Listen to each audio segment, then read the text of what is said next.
Happy New Year, everybody.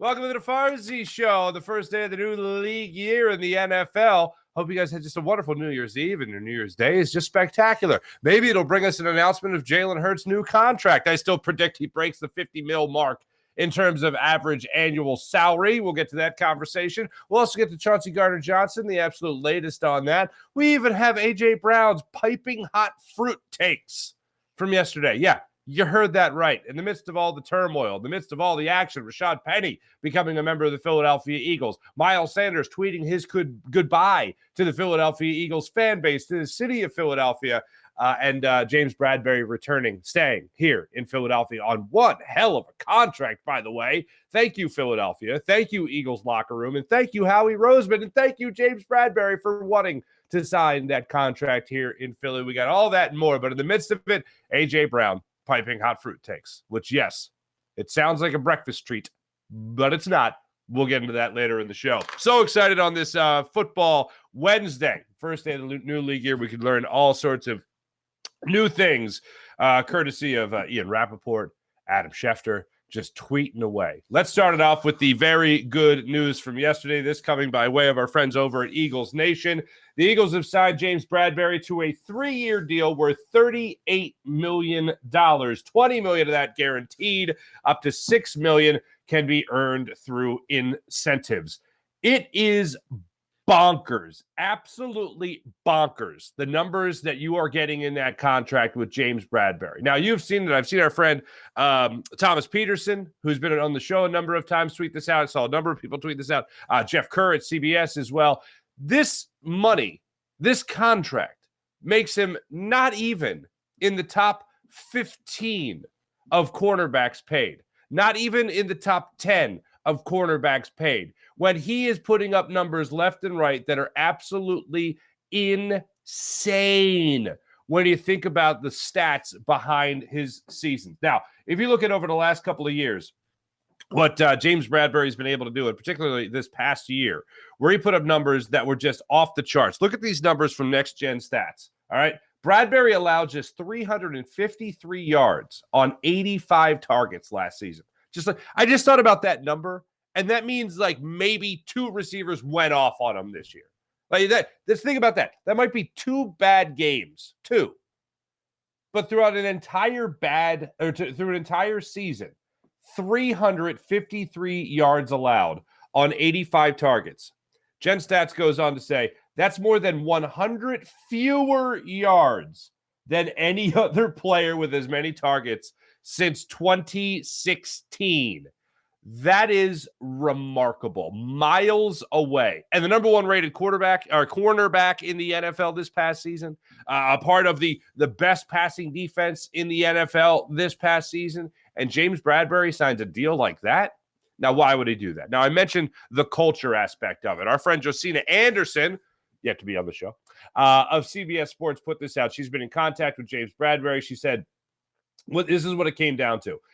James Bradberry told her, I went back to Philadelphia because of the familiarity with the coaching staff. I thought that was odd, considering there's a new defensive coordinator and the passing game, the defensive passing game coordinator, Denard Wilson, no longer here. But obviously Nick Sirianni still running the show, but there's still a familiarity there with the coaching staff. He goes on to say, and because I love the city and playing for the Eagles, they also gave me a deal around what I was looking for. Yes, there were other teams that offered me more, but I feel like Philly fit me the best. Huh? I mean, I'm not arguing. I'm not saying, well, why would you stay? I'm just asking the question, why would you stay here? Sometimes you ask a question to lead and set up a protest. I'm not doing that. I'm not protesting anything. I am ecstatic that James Bradberry is staying here in Philadelphia. And that contract is crazy. I thought it was a very fair deal, very good deal. He'll be 32 years old by the time the contract's done. He's getting an average annual salary of, I believe, about $12.2 million. So it's a $2.2 million raise from what he was getting last year. I thought he would command much closer to $15 million. I thought he'd be much more in that category. Turns out not to be the case. Good for the Eagles, good for Howie Roseman, and I guess good for James Bradberry as well. That culture thing is more or less what he gets to. And before the show today, I told you guys my normal routine.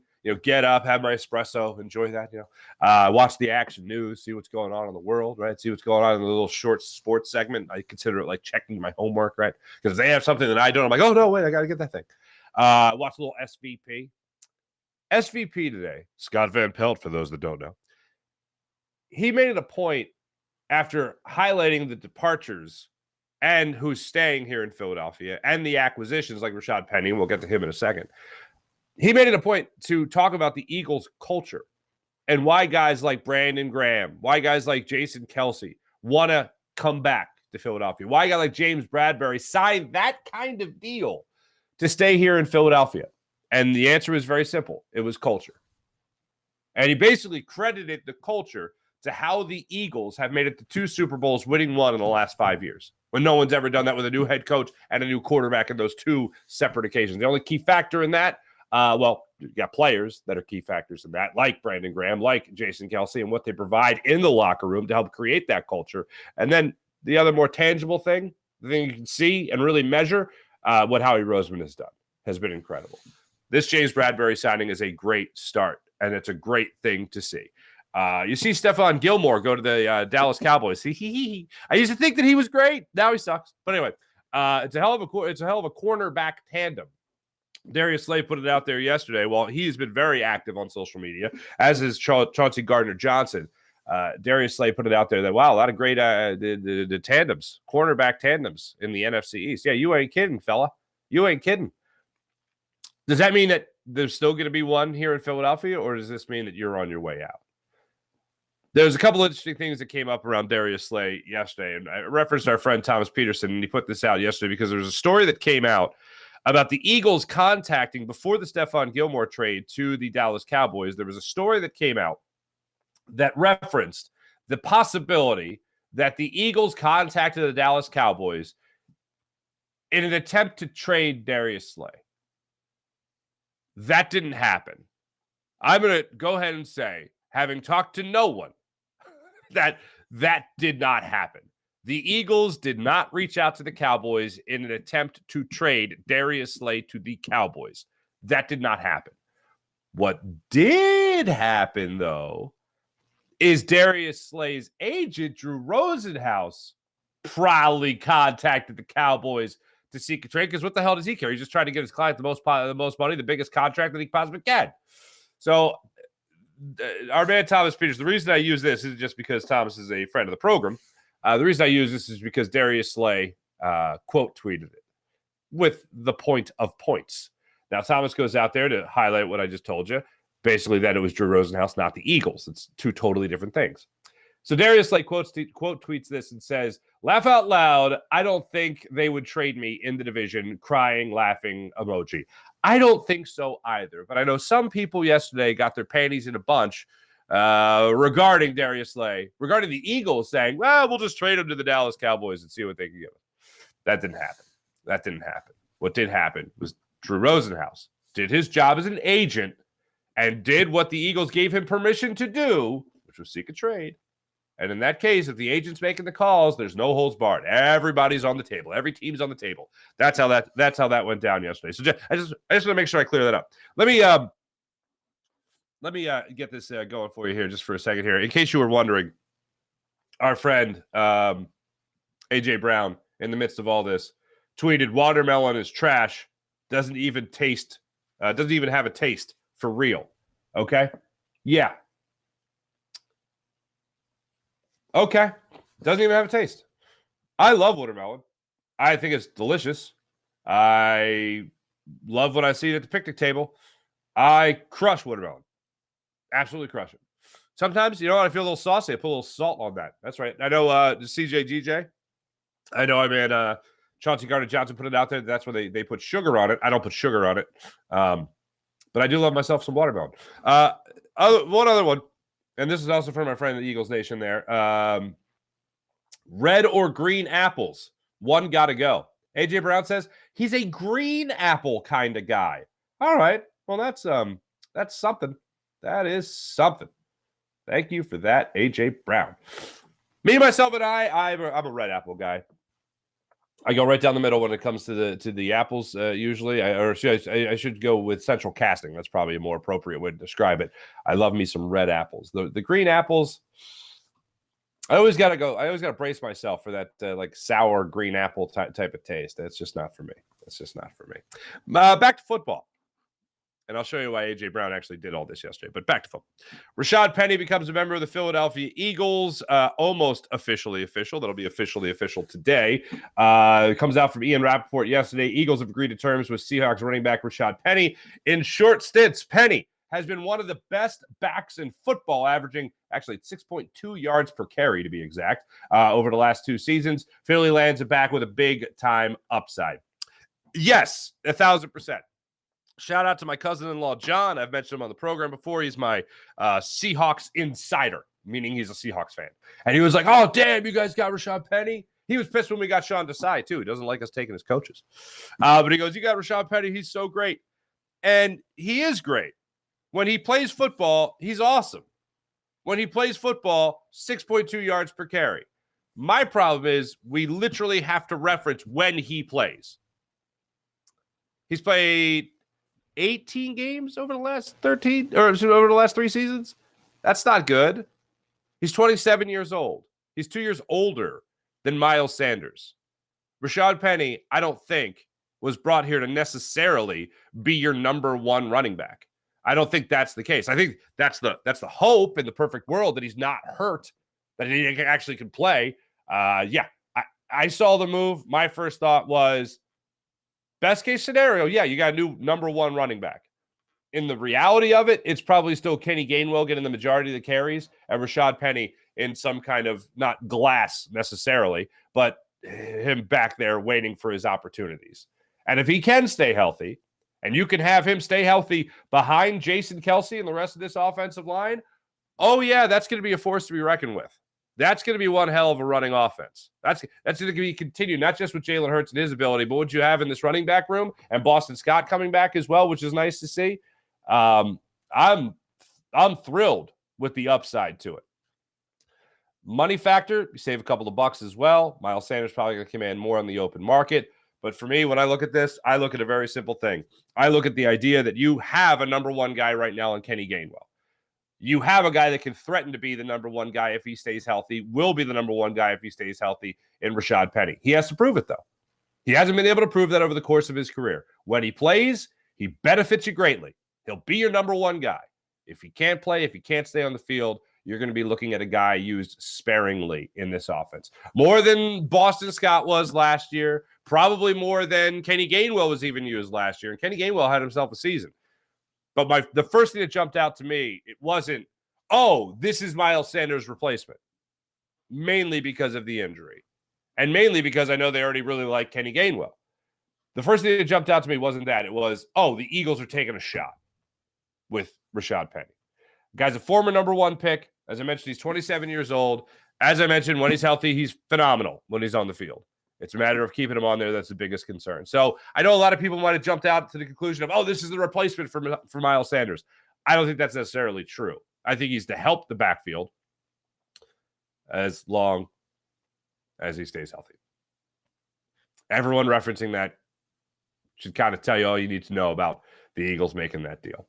As far as Miles Sanders does go, it's tough. It is tough when you see a guy like Miles Sanders hanging up as far as his career goes in Philadelphia in pursuit of another deal. But yesterday he tweeted out from the bottom of his heart, thank you to the city of Philadelphia for all they had given him. And I mean, the guy I thought gave a lot back. I thought he had a great year. I thought the guy was really talented, and I think you could draw a lot of comparisons between him and Brian Westbrook. Because the unfortunate thing about it is, much as Nick Sirianni used him over the last couple of years, and as much as you had some fumble issues 2 years ago, last year not so much, but last year he was able to stay healthy for the most part. The years prior he wasn't able to. But I think with Doug Peterson and the time he spent with Doug Peterson, he was vastly underused, especially for the offensive line that you had here, especially with the struggles that you had at quarterback, especially with all that. I felt like Miles Sanders, you can draw a comparison between him and Brian Westbrook for the simple fact that they should have been used more in the ground game alone, not just the passing game, especially with B. West. At least Andy Reid gave him the football in that regard. But in terms of just the ground game itself, it felt like the Eagles could have used Miles Sanders a lot more than what they had. And I had said that for years. I remember when Christian McCaffrey signed his big contract with the Carolina Panthers, I thought to myself, you could use Miles Sanders in a lot of those same situations. I didn't think. I said out loud into microphones, you could use Miles Sanders like that. He might not be on that same level or the same talent, but he's pretty damn close to it if you give him the opportunity to get to that level. And I always felt like he was an underused, underappreciated guy under Doug Peterson.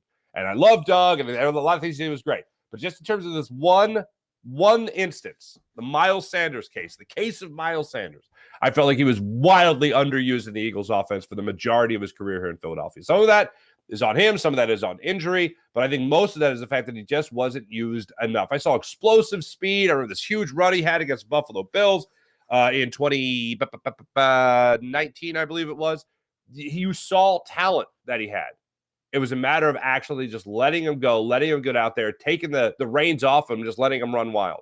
And you weren't really able to do that with, for whatever reason, under the Doug Peterson era, he wasn't really given that opportunity. Last year, definitely given that opportunity, responded with a career year. And there were also instances last year that I thought were interesting. A couple of games last year, you saw Kenny Gainwell get like the first carries of the game. And I just thought that was odd. Not totally egregious, not an outrage, just odd. And then Miles Sanders would start to get the ball, and he'd start to build momentum, and you really start to see him come on strong throughout different games. Why not just give your number one back, your RB1, all right? Why not just give him the opportunity to break things open? The Eagles chose not to do that. Just thought it was odd. Just an observation that I thought was weird. But Miles Sanders' talent, I will certainly,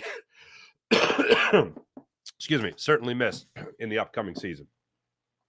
A couple of different things I'll get to a little bit later, but I do think news of the day will be the contract of Jalen Hurts.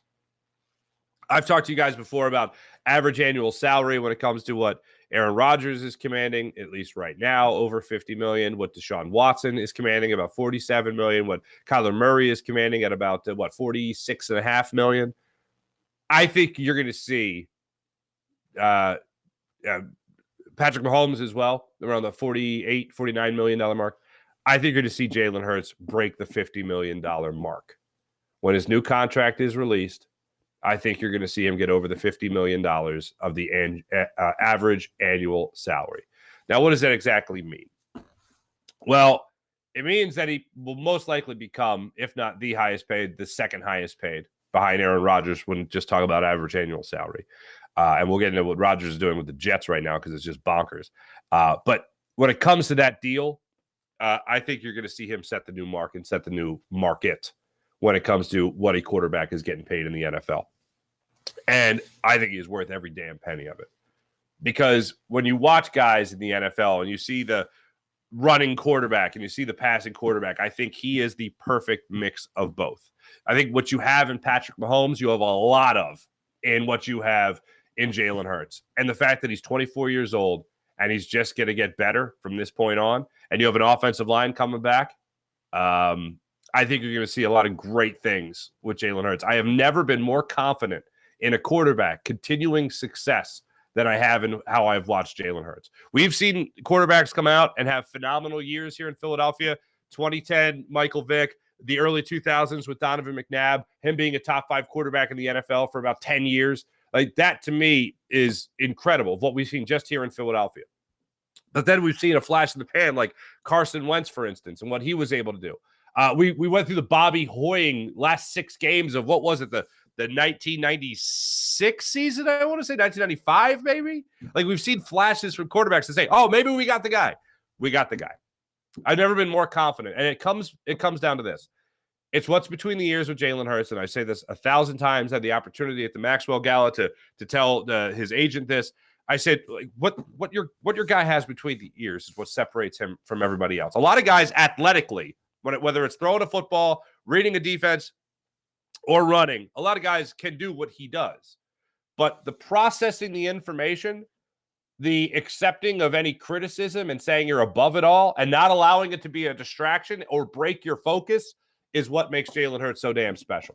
And that's why I have confidence in whatever deal the Eagles end up giving him. If they do make him the highest paid quarterback in the NFL or breaking the $50 million mark of the average annual salary, I know a lot of people you can look at and you can say, oh, well, I don't know if he's got it.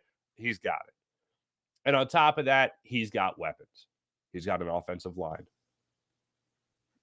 I can talk about Dallas Goedert. I can talk about Devontae Smith. I can talk about A.J. Brown. Now Rashaad Penny. Kenny Gainwell being in the backfield and also be behind that offensive line. The pieces are all there for this offense to run it back, to play at the same level that they played at last year, if not better. Defensively speaking, you have concerns. One less concern. We talked about it yesterday. You're going to have all four members of your secondary not back. Talk about your two starting safeties and your two starting corners. Are all of them not going to be back? Well, now at least one's back. At least one is back with James Bradberry. Now Darius Slay contract restructure. New deal? What's going to happen there? Waiting for that news today in the new league year. Right after Jalen Hurts and his contract possibly being announced today, right after that, I want to know what's happened with Darius Slay. And yeah, I sure as hell want to see what CJ Gardner-Johnson is doing next year. Because today is going to be a very interesting day. It's going to be a very interesting, long period. We're going to be waiting by the phone. Every notification that pops up. Is this CJ GJ? No. Is this Darius Slay? No.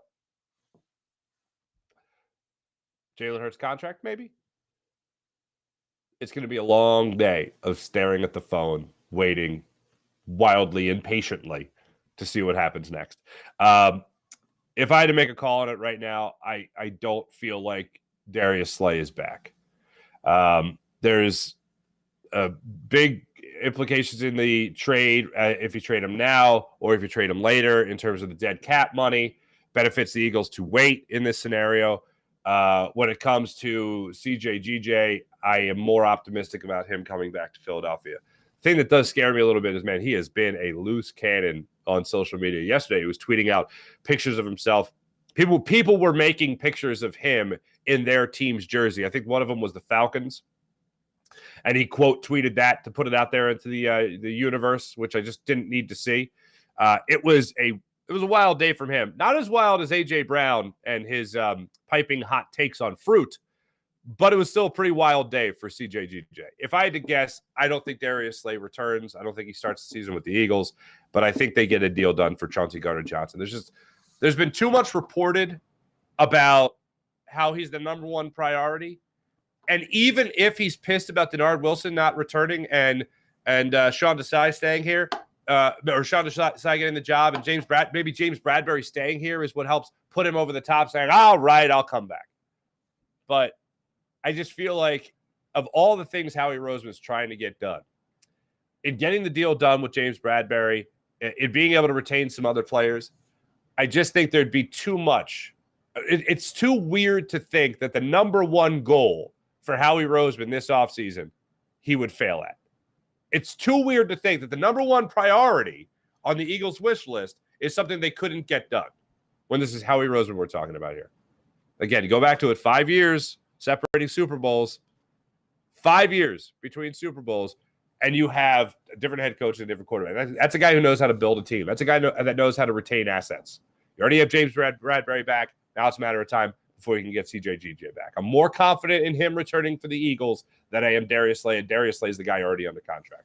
That's crazy. Before I go any further, I have to get into this because I need before I get to the chat check as well later in the show, I want your takes on this as well, guys.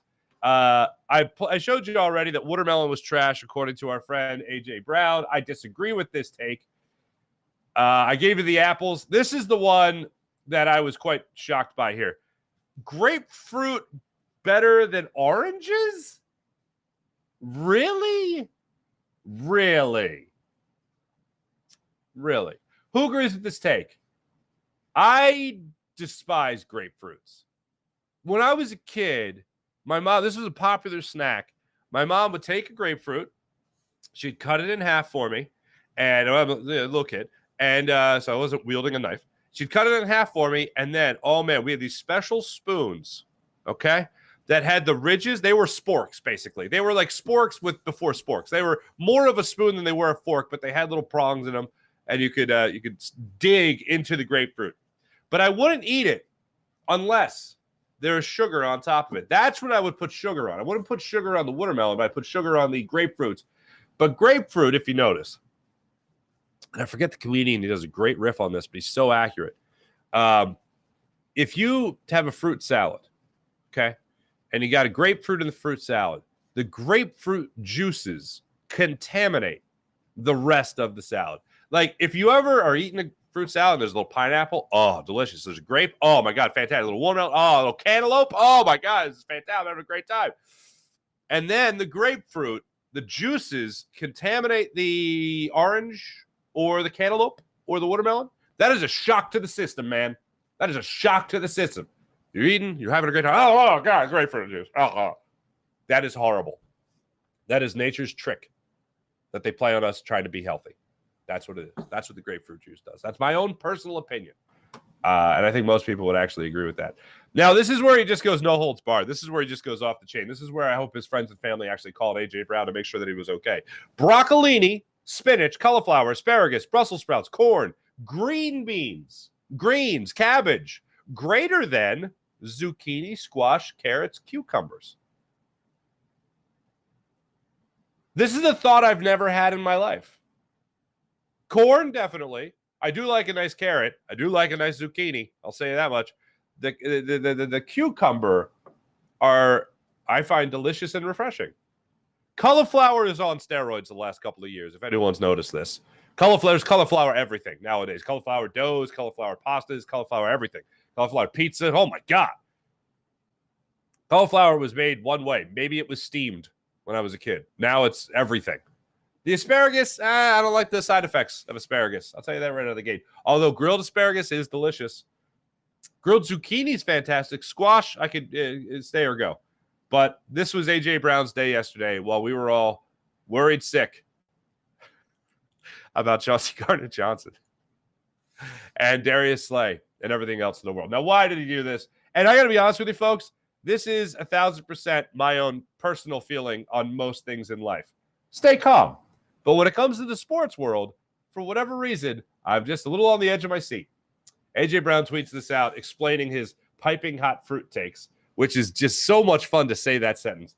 The reason why I took everyone down a fruit and vegetable rabbit hole is because everyone needs to relax. We're going to be fine. Laugh out loud. Everybody's so anxious about what's about to happen, and I made you all think about fruit. Laugh out loud. Perspective, people. Perspective. Hey, I appreciate it greatly that A.J. Brown is having the fun that he's having on social media, and he's talking about fruit. He's bringing the conversation of fruit up, and we're all having a nice time talking about different fruit and vegetables, because he was talking vegetables as well. In most avenues in life, I have the same type of attitude. A.J. Brown doing that on one of the busiest Eagles off-season days of the year, I do respect greatly. And yeah, sure, we do need to relax. And sure, if we see Stephon Gilmore going to the Dallas Cowboys, for instance, right? Yeah, sure, we need to relax. If we see the possibility of Darius Slay, if the Eagles flirting with the opportunity to trade Darius Slay, if we see something like that, then yeah, we're going to lose our minds a little bit. But if we think about broccolini being better than cucumbers, then maybe we'll somehow magically retain our sanity. Maybe. I don't know if that worked on all of Philadelphia, but it worked a little bit with some people. So keep our fingers crossed for that. The one I can't get over is the grapefruit's better than oranges. That's the craziest damn thing I've ever seen in my entire life. So let's recap. Here's where I'm at as far as the Eagles offseason goes. Trent Edwards, replaceable. Kazir White can be replaceable. That's an interesting move that he goes back to the Arizona Cardinals, or goes back to, I should say, to Jonathan Gannon. Trent Edwards, you have a replacement for. Marcus Epps, you have a replacement for in Reed Blankenship. When it comes to the running back room, I think Rashaad Penny is a more talented running back than Miles Sanders when healthy. but that's such a huge, giant question mark that I can't say it with a lot of confidence that you're going to have a better year running the football than you are with Rashaad Penny than you were with Miles Sanders. Putting him behind this offensive line, staying healthy, yes, I think you'll have a better year running. The James Bradberry deal is absolutely incredible. I think it's a insane deal to think about that Howie Roseman pulled that off at the money that he did, that James Bradberry wanted to stay here in Philadelphia because of familiarity, because of the coaching staff, because of the city, because of the I don't know, the great things they could do in this city. I think a big part of it does have to do with Jalen Hurts. And I don't just think it's my own feeling or your feeling that you feel like you could win every time you play a game because Jalen Hurts is your quarterback, or even if you're down in the second half, you feel like you can still win that game because Jalen Hurts is your quarterback. That's not a feeling that is lost on the players either. Knowing that you have a quarterback under center, knowing you have the guy, quote unquote, that helps everybody want to stay, not just offensive players. It doesn't help a guy like Rashaad Penny wants to come here. It doesn't help that. I mean, it helps it, sure. It doesn't just help that. It also helps guys on the defense wanting to stay here as well because they believe they have a chance to win with a quarterback like Jalen Hurts. We can talk about Howie Roseman doing great things, but just having that quarterback, that also makes you think, I can win here. I want to stay here. Hopefully it has the same effect on CJ Gardner-Johnson. Hopefully it has the same effect on Darius Slay with the Eagles wanting to either restructure his deal or give him a new contract, which kind of the same thing. Apples and oranges here, no pun intended. But or apples and apples, no pun intended. But as far as the Eagles go right now, I think Jalen Hurts is the guy that makes everyone else want to stay here in Philadelphia. You talk about culture, talk about money, you talk about contracts and all that. Bottom line is you think you can win because you have Jalen Hurts as your quarterback. And you have a lot of other pieces in place. So Rashaad Penny is a good move with great upside. James Bradberry is a phenomenal retainer by Howie Roseman and the Eagles. Love seeing that. Boston Scott, I got to be honest. I think the Eagles are going to draft a running back in this draft. The Boston Scott deal, I'm happy that he's here to kill the Giants. I don't know if he makes the team. If the Eagles do end up going out there and they get a running back that starts breaking out on the scene a little bit in training camp and had himself a hell of a preseason, then you might not see Boston Scott here. That's just my way too early prediction. But I'm happy he, as of right now, is here. At least for 2, maybe 3 games a year to destroy the New York Giants. That's what he does. So I'm happy to see that. The Kazir White thing is interesting because now the Eagles have to sign a linebacker. Or they have to go out there and they got to draft a linebacker. It's a position they've never really considered spending a lot of money towards. I mean, you look at TJ Edwards and you look at Alex Singleton. Both were here. Alex Singleton was your leading tackle one year. Trent Edwards was your TJ Edwards. Was your leading tackler last year. You have 2 guys there that signed for about $1 million difference. I think $19 million went to Edwards, $18 million went to Alex Singleton. Both 3-year deals. Eagles weren't even willing to pay that to keep linebackers that were good. They weren't great. They weren't difference makers, but they were good. They weren't all pros, pro bowlers, or anything close to it, but they were just good players. Just, they can play. That's what I consider a good player. Just somebody who can say, not great, not game-changing, but good, solid. More on the solid side of it. They got that kind of money, and good for them. The idea that not even the Eagles value that position to that dollar sign, that dollar amount, is crazy to me. So I think you're going to be looking at the draft. You're going to be looking at free agency. Probably a little bit of both when it comes to filling in your linebacker holes there. No, it's not a pot cough before I even get to the chat check. Let me tell you right now. Oh, no. I got to do this. So I want your fruit takes in the chat. Your grades on yesterday. What do you think is the most important acquisition of yesterday? James Bradberry, I think we'll run away with that. And then the other thing I got to ask you this is, are we still serious about Nikola Jokic as an MVP candidate? I'm starting to see this, and thank God I'm starting to see this because it's been way too long. Last night, and it's only appropriate that I saw this on Twitter as well, but last night they played the Raptors. The Denver Nuggets played the Toronto Raptors in Toronto. Now, it wasn't much of a game, all right? It wasn't much of a game. Raptors controlled throughout. Nuggets they've been the best team in the NBA for quite some time, at least in the Western Conference, number 1 seed. Toronto has not been that in the Eastern Conference. So a lot of things are going on here that start to make you believe that things are not going to go the way of Joker, as I'll refer to him, for the MVP race. Things are starting to swing to the direction of Joel Embiid, and they damn sure as hell be. But yesterday, I'm just scrolling through Twitter, and I see a very similar pass that Jokic made that reminded me a hell of a lot of Ben Simmons' pass to Thibault.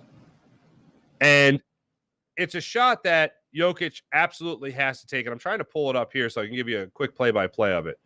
But last night, it's 116-102. Toronto's up, so it's not a game-winning shot. It's nothing like that.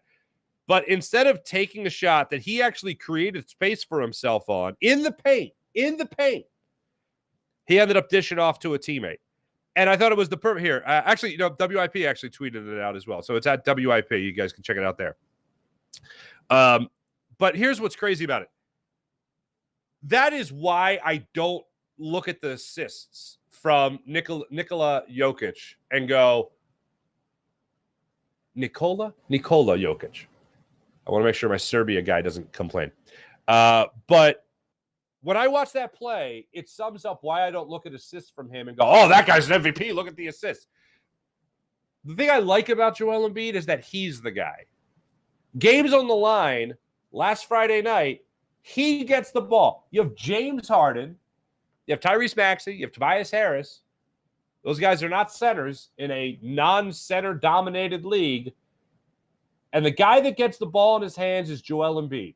I have this argument with a guy that I've mentioned the show that I work on called Greatest Sports Legends Then and Now. One of the guys behind the scenes always makes the point that that's why you can't win with Joel Embiid as your best player, because it's not a center league. He is not your prototypical center. You can't win with this guy as your center. I think you can, because how many centers in the league are shooting turnaround fadeaway jump shots? Maybe Jokic, but not like Joel Embiid. How many centers are shooting threes like Joel Embiid? How many guys are getting the ball in their hands at the end of the game that are centers in the NBA? There used to be a common stat brought up all the time about Joel Embiid needs to post up more. He leads the league in post-ups. Well, of course he does. You know why? Because he is the leading scorer on his team, and he's a center. And he's the best player on his team, and he's a center. He's going to get the ball in the post a lot. He is going to get a lot of opportunities to post up. So that doesn't tell me a lot about Joel Embiid either. But when it comes to the assists, that to me is Jokic looking for other people to make the play, to finish the play. And that is a perfect example of it. That play right there in last night's game against the Raptors, where Jokic said, nope, thanks, boom, pass it off. Somebody else handle this. When he created the shot, it wasn't like he spun into two other defenders. He spun into open territory, an easy bunny jumper, and instead settled for the jumper. Or settled for the pass, excuse me, not the jumper. So to me, I think Joel Embiid right now, and I'll keep making this point, I've never seen Joel Embiid improve through a season the way he's improved this year. He's improved through other seasons, but not like this. He has gotten better and better and better as the season has gone on. And now you have this crazy stretch of games for the Sixers where you're going to be on the road for a good amount of time in your next handful of games. I'll get you the exact numbers here, but the Sixers have one hell of a stretch that could make or break their playoff standings now. They're at the Cleveland Cavaliers. That game is tonight, so I look forward to that. 7:30 tip-off. Then they're at Charlotte. So you have Wednesday, Friday, Saturday, back-to-back, Monday, Wednesday. The only game you have at home in that mix. Oh, and then you go on another 4-game road trip. So you got at Cleveland, at Charlotte, at Indy, home for the Bulls, at Chicago, at Golden State, at Phoenix, at Denver. Tell me right now that game's not going to get a huge number. That game is going to be crazy, ladies and gentlemen. Can't wait for it. But do you actually have faith? Now, in the grand scheme of things, I just want a championship. I want to get out of the second round. I want a conference finals. That's what I want. But in the grand scheme of things, it doesn't matter. It's a nice thing to see. The way he is playing towards the end of this season is obviously elevating his team. If you look at the standings right now, the Celtics are still a game up on the Sixers in the Eastern Conference standings. They have the same amount of losses at 22. If Joel Embiid propels his team into that number 2 seed, maybe he catches the Bucks, which I doubt. But if he's able to catch the Bucks with the Sixers, then you're talking about the number 1 seed, number 2 seed. I think the Sixers get to that spot with Joel Embiid playing the way he's playing. You're talking about the MVP. If you see the Nuggets, who have now lost 4 straight in the Western Conference, start to fall out there, and the Grizzlies eventually catch them, and they're also 4 games behind the Denver Nuggets, probably not going to happen, but I think that would just seal the deal of Joel Embiid being the MVP and Joker not. At this point, I don't care about the consolation prize as much as some people, but I know it's still something that people care about, and I hope it actually does come to fruition. Let me tell you about Steven Singer of Steven Singer Jewelers, the other corner of 8th and Walnut, right there on Jewelers Row. For people looking to get engaged, for people looking for that perfect gift, Steven Singer Jewelers is standing by at the ready at the other corner of 8th and Walnut. So do what I do, folks. When it comes to the amazing, amazing person in your life, give them an amazing piece of diamond jewelry from Steven Singer Jewelers. The perfect price. What does that mean? I'll tell you what it means. It means you're not getting taken advantage of. It means other jewelers are marking things way up just to mark them down a couple of bucks when you walk in the store. They're still making out like a bandit. Steven Singer, though, sets at the perfect price each and every day. Steven Singer Jewelers, one place, one price, a perfect price. Online at IHateStevenSinger.com. That's IHateStevenSinger.com. How about the amazing people at Manscaped? Manscaped.com. Trust Manscaped and their skin-safe technology that helps reduce the risk of nicks so you can manscape with confidence and comfort. Go to Manscaped.com. Use promo code FARZI for 20% off and free shipping. That's 20% off and free shipping at Manscaped.com. You'll enjoy all they have to offer, whether it's their Platinum Package 4.0 that includes their Lawnmower 4.0 trimmer or their Weed Whacker ear and nose hair trimmer. Skin-safe technology. You can manscape with confidence and comfort. Go to manscaped.com. Use promo code FARZI for 20% off and free shipping. How about Freestone Farm CBD? FreestoneFarmCBD.com. Do you like CBD? Do you use CBD? You want to try a different CBD? Try Freestone Farm CBD. It's great for after a workout when you're relaxing. It's great for at the end of the day, trying to lull yourself to sleep. Little Freestone Farm CBD will help you out right there. You'll enjoy their tropical tasting Bayox that clocks into the chart topping 24.1% and Super CBD, which is half Hindu, Kush, and 21%. Genetics of these guys are off the charts. Try Freestone Farm CBD. Use promo code FARZI for 20% off. How about PHL Sports Station, Philadelphia Sports Station, enhancing your Philadelphia sports fan experience across all social media and blogs. Excuse me. Do you guys have that person in the office, by the way, that just does takes a sip of the coffee? Anyone do that on Zoom or a Zoom meeting? Oh, game over. Fired immediately. That should happen. PHL Sports Station, Philadelphia Sports Station, enhancing your Philadelphia sports fan experience across all social media and blogs. That's PHLSportsNation.com. Chat check time. See how you guys are doing on this fine new league year. Mally, good morning. Kevin, good morning. April, good morning. Mike Fuji, good morning. Hello, everybody. Happy hump day. April, why are you thinking of PJ last night? Went to B-Dubs, and the waitress told me she couldn't change the channel to the World Baseball Classic game because they didn't get it. I got someone else to do it. Well, nice job, April. Way to not take no for an answer. Fuji, great signing, Howie. JB24 is back in the nest. Alyssa, good morning. Travis, we really don't have the cap space. Oh, that's a question. We really don't have the cap space to sign CJ GJ? I think you can have the cap space to sign him. That's why you have to, most likely today, I think you'll see Lane Johnson's contract get restructured. That's a name I've mentioned for the last couple of weeks. And then hopefully you get a new deal. If you can rework Darius Slay and rework Lane Johnson, or possibly trade Darius Slay and rework Lane Johnson, then you could have money to re-sign CJ Gardner-Johnson. When it comes to the cap, I know a lot of times we look at things and we'll look at a number and go, oh, well, they obviously don't have room. Room can always be created. And when it's Howie Roseman, look, of all the things Howie Roseman has done recently to help put the team over the top, to help get them to 2 Super Bowls over the last 5 years, what he's done in those 7 years, the thing that he has always done, it's not the players he signs or the trades he's made recently, what he has always done is be a wizard when it's come to the cap. And that's why when you talk about the money, I'm like, you have no idea how much money the Eagles have available, because they could rework it a number of ways, and Howie's got the magic wand to do it. Alyssa, hello again. Whoa, April. We have a thing of chili lime seasoning. I don't think it gets used on anything. And the only reason I know we have it is because Leo loves playing with the medicine cabinet. And if it's ever open for a second, like even if he's taking a nap and he's up in his crib, he'll just appear downstairs and be in the spice cabinet being like, I'm going to get the chili lime sauce. And I'm like, no. Or the calabrese pepper, God forbid. But anyway. We have a thing of chili lime seasoning. You're saying put chili lime seasoning on the watermelon? I'll try that. I got to get some watermelon first. Travis Sanders crying to stay too. How sad. That's true. That's another thing. You wanted to stay here in Philadelphia. I'm a green apple guy, just minus the apple part. Is that a puff of 3 puffs of smoke there, Mally? With a crying emoji? All right. Mike Fuji, great analogy, Mark, about Miles Sanders. He was averaging 5. He was averaging 5 yards per carry, and he's played a lot more. Oh, you're talking about in terms of the point I was making about not using him enough. Yeah, 1,000%. Every time I do see Brian Westbrook, though,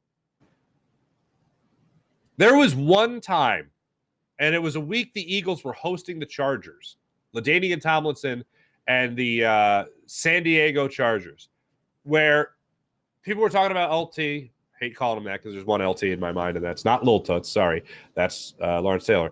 But LaDainian Tomlinson was leading the league in rushing, and he was incredible, phenomenal running back, as we all know. So people were asking the question to Brian Westbrook that week, do you think you could have LaDainian Tomlinson's numbers if Andy Reid gave you the ball? And I remember it being a very cut and dry answer. I don't know if it was just necessarily yes, but it was yes. And I remember thinking, damn, nobody speaks up like that. Not on Andy Reid's team. And then that turned out to be nothing compared to what T.O. brought in a couple of years later. So I do remember that. But yeah, Miles Sanders was underused. Brian Westbrook in the run game was underused. Oh, Miles. Oh, yeah. Travis saying, watch Andy Reid picks up Miles Sanders and oof, he becomes a superstar. Yeah, it could happen. Is it Travis Rakeen? Two eyes in there?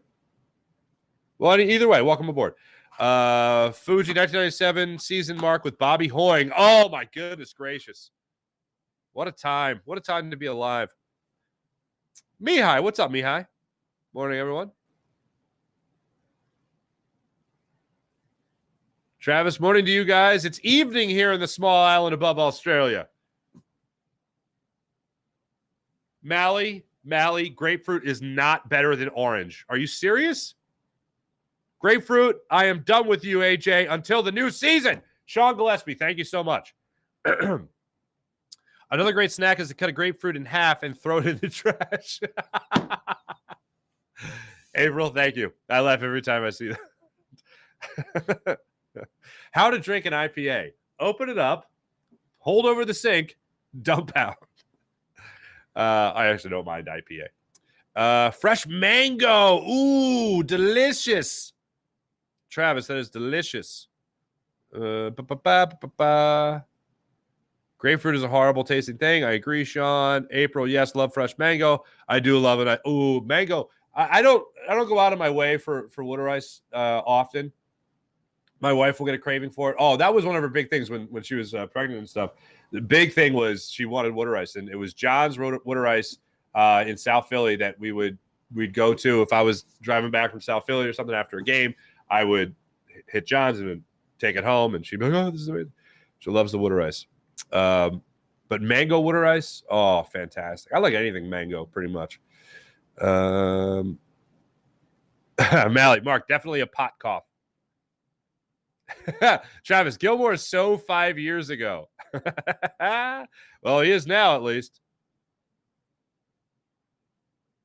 Wait, Jim, you got to love a nice Brussels sprout? Is that what you're saying?